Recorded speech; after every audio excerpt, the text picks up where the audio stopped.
कहते हैं बोले शंकर भगवान की हर हर महादेव की। क्या कहते हैं लोग नहीं, अगर 3 सूत्र के पालन कर रहे हैं तो कोई कोई गोतिया पड़ोसिया गांव ग्राम कहेगा कि रे दैनी मंत्र पर है।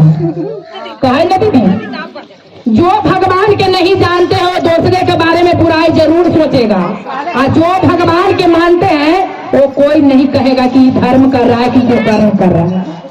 जो पापी अपने आप पाप में डूबेगा दीदी, वो दूसरों के पाप में जरूर कहेगा कि वो पापी है। मानना है भगवान के तो अपना मन से मानिए। जैसे कि दीदी एक गांव में एक कहानी है, वो पापी के लिए जो कि नहीं किसी को करने देता है भक्ति भाव न करने के लिए मौका छोड़ता है। उसको बारे में एक चर्चा सुनाने जा रही हूँ दीदी, अगर अच्छा लगे तो सुनते रहिए। और छोटा मोटा एगो ऋतु दीदी के बेटी समान मान के मानते रहिए और बहन समान मान के। कहते हैं दीदी एक गांव में एक राजा रहते थे दीदी, वहां किसी को पूजा करने के लिए वो राजा आदेश नहीं देते थे। देवी के मंदिर, शंकर जी के मंदिर, जितना मंदिर रहे दीदी सब मंदिर में कुत्ता बिलाई रहे, घूमते चलते, लेकिन इतना पोछा देवेला कोई के राजा नहीं दे।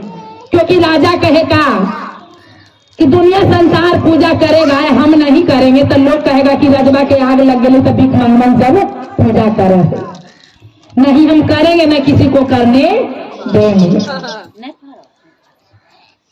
अब सारा गांव में दीदी राजा के डर से सभी शब्द बोल रहे, संझो बाती कोई न दे। इतना गांव में पाप बढ़े, इतना अनर्थ हो दीदी कि छोटा छोटा बच्चा पर अगर पाप के प्रभाव पड़ेगा दीदी तो जो जन्मेगा वो भी पापे करेगा, तो ये संसार कैसे चलेगा दीदी। एक गांव में बूढ़ बुजुर्ग रहे, वो बेचारा तपस्वी ज्ञानी रहे।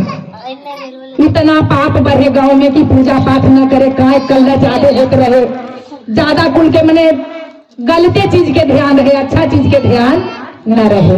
वो बेचारा बुजुर्ग लोग रहे जो बोले कि अरे किसी को माना करने से माना होता है, लो करो तो अपने आप में करो।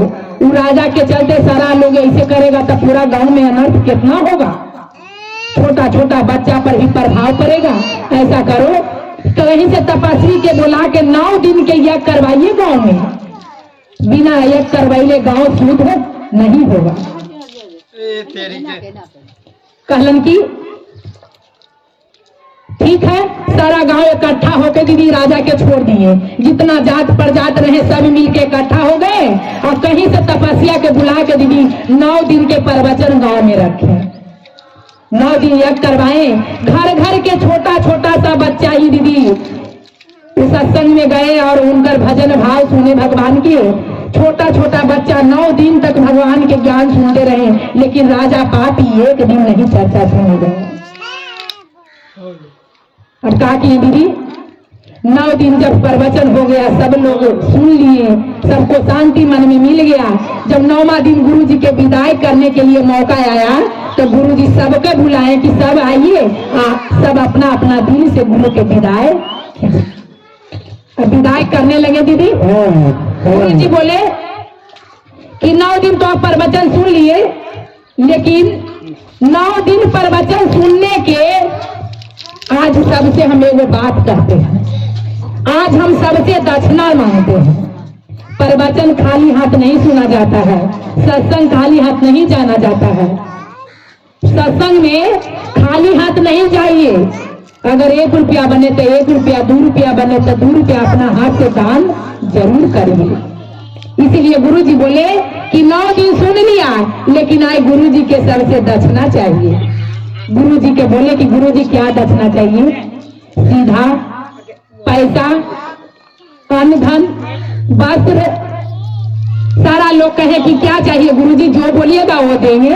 गुरु जी बोले कि कुछ नहीं चाहिए दक्षिणा में, गुरु जी के एक एक चीज को सबको त्याग करना होगा गुरु के चरण में। यानी एक एक चीज के सारा लोग जितना प्रवचन सुने हैं वो त्याग करिए एक एक चीज के। यानी कोई कहे दीदी कि हम लहसुन प्याज खाना छोड़ देंगे, ये त्याग हो गया।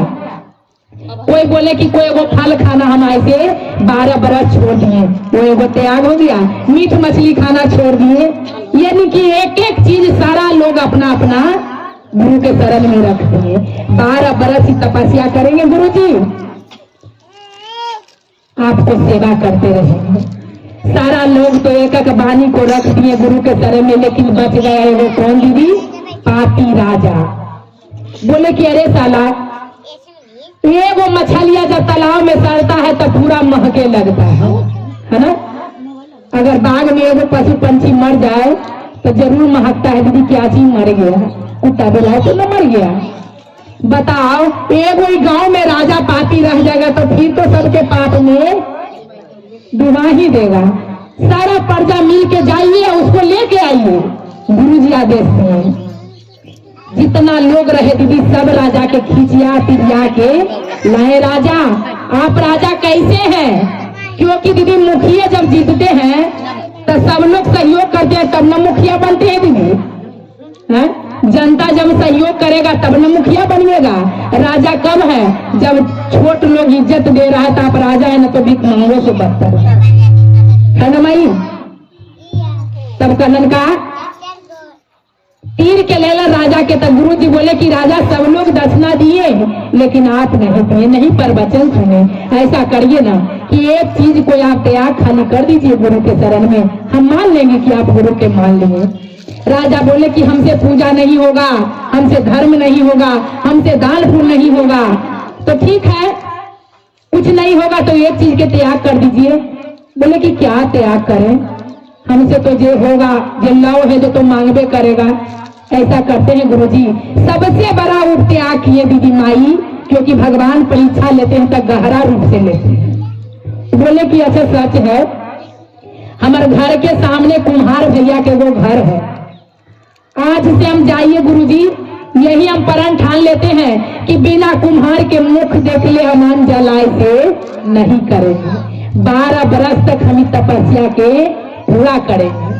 तो सबसे बड़ा तो तपस्या ही माई कि कुम्हार भैया अगर जो कहीं चल जाए तो भूखल पर आने राजा के चल जाए, कैसे हो? तो मान लिया एक चीज तुम ना खेवा तो चले तो, लेकिन ओकर मुख देख के ना खेवा, क्रियाक्रम भी नहीं करेंगे। गुरु जी बोले कि जय हो भगवान भोलेनाथ, कितना भक्त के परीक्षा लेते हैं। ऐसा ऐसा भक्त को हम ढूंढ ढूंढ के खोजते हैं कि गुरु के शरण में आ जाए। बोले कि ठीक है,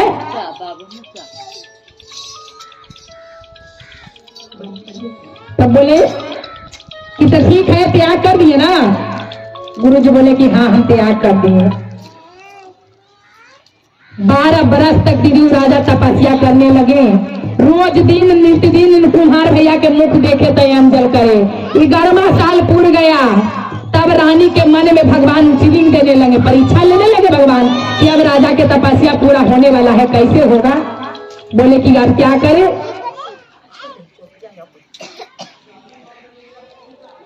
तब बोले राजा दीदी, रानी बोले राजा के कि राजा हमरा तीर्थ जाए के मन कर रहा, चलो ना। राजा बोले कि ये रामी तो बड़ा जुलूम के बात हो गया, अब तीर्थ जाएंगे तो कुम्हारों भैया के तो जोरे न ले जाएंगे, उसको मुंह ना देखेंगे तो हम खाए पिएंगे कैसे? तो हमारे प्राणे चल जाएगा कि दिन रानी तीर्थ करेगा, कोई पता है? रानी के बोले रानी अगर तीर्थ जाइएगा लेकिन ये वो शर्त मानिएगा तब हम तीर्थ जाएंगे, लेकिन तीर्थ पर इतना पानी तक नहीं पिएंगे, अपना घर की अंजल हम करेंगे। ये कौन बात करते राजा? हमें वो भगवान से मैंने कि वचन माने हो, वचन लिए हो। ये नहीं कहे कि हम गुरु जी, और अब पता भी नहीं था रानी के कि कुम्हार के मुख देख के डेली राजा खाते हैं, उसको पता नहीं था। बोले कि तो चलिए, लेकिन चलना है। 2-4 दिन तक तीर्थ घूमने रानी दीदी, लेकिन राजा इतना पानी तहाद मुंह में नहीं डाले। राजा के तो ओठ मुंह सुखल जाइयन दीदी, रानी के लगाइयन की एक दने खुशी एक दने गम। हम खुशी से तीर्थ कर रही है, राजा के भूखल प्राण जाए, ये तीर्थ कहला के का फायदा है? चलिए राजा घर ही चलिए, घर ही रहिए। 4 दिन घूमलन दीदी, राजा घूम के घरे आइलन, मोटरी झोला थली धरैयन आ दौड़ल जाइयन पहले कुम्हार भैया के देखे दीदी। आ कुम्हारो भैया के 11वां साल पूरे वाला है, कुछ ही दिन बच रहा, कुम्हार भैया भी त्याग लिए थे कि जब 12 बरस पूर जाएगा गुरुजी तो हम पर्वत के ऊपर मिट्टी लाके, पर्वत के ऊपर से मिट्टी लाके एगो घड़ा बना के गुरु के नाम से दान करेंगे। कुम्हार भैया भी सफर में निकल गए थे माई, कहाँ? मिट्टी लाने के लिए। अब राजा जब घर आए तो रानी के पता चला, कुम्हार भैया के पत्नी से पूछे था कि राजा हमारे पति जी तो चल गए पर्वत के ऊपर से मिट्टी लाने के लिए, अब राजा के प्राण आवाइए ना जाइए दीदी कि अब तो के दिन के बाद पर्वत के ऊपर से मिलत राजा कुमार तो खाएम चाहे भूखले मर जाए।